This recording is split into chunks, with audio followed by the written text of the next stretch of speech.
Right here at the Peace Palace in The Hague, two people of different age, gender and background reflect on the Earth Charter and the importance of our Earth, our soil and our soul. To both of them, this is a special place.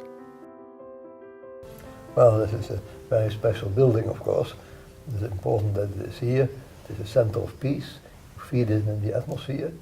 And I feel very safe here because during the last war, when I was hiding from the Germans, I had a home here in The Hague in a little street, and I worked here on my dissertation. Right here? Right here. I thought, here I'm safe. And it went all right. For you it's special too. Yes, it's special too, because this is a very historical place. Because 15 years ago, the Earth Charter started here.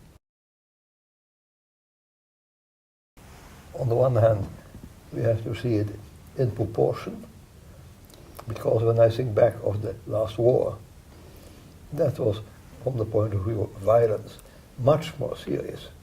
There are millions of people died.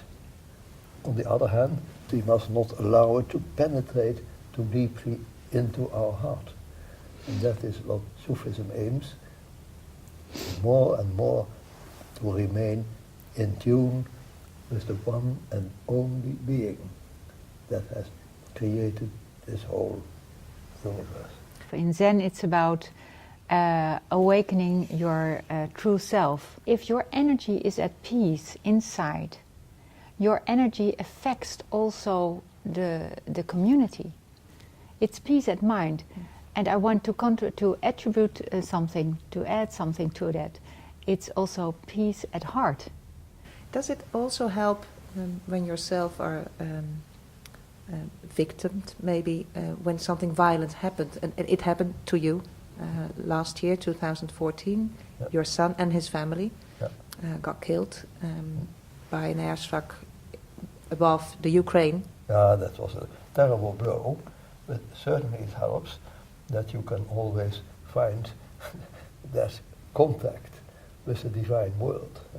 And it also was a great consolation for me that I'm convinced that my son and wife and granddaughter continue to live without their bodies. And the Sufi message makes that very clear, that life goes on. It's about awakening and discovering your true self. If you find your true self, you recognize the true self in the other being. So it's not only limited to human beings, it's all living beings. And that is one of the statements in Zen, who said, numerous are the living beings. I vow to all free them.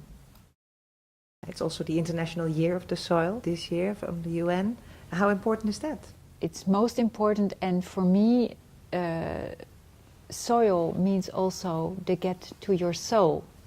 So the statement is save our soils, save our souls, because I think if we save the soil, we save also our being, the essence of our being. So for me, it's very essential.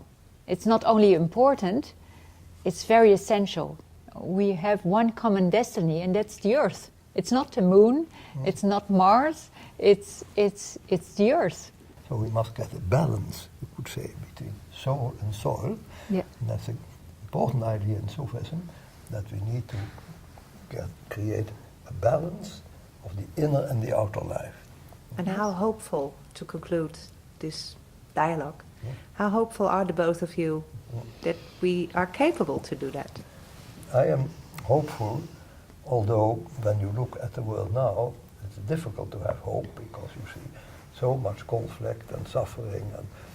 But on the other hand, I'm still optimistic because under that surface there is a growing awareness of the importance of spirituality.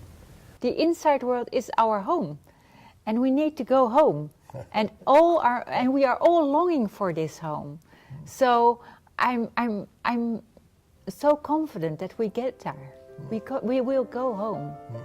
I'd like to conclude with saying, let's go home. Let's go home. Thank you very much. Thank you.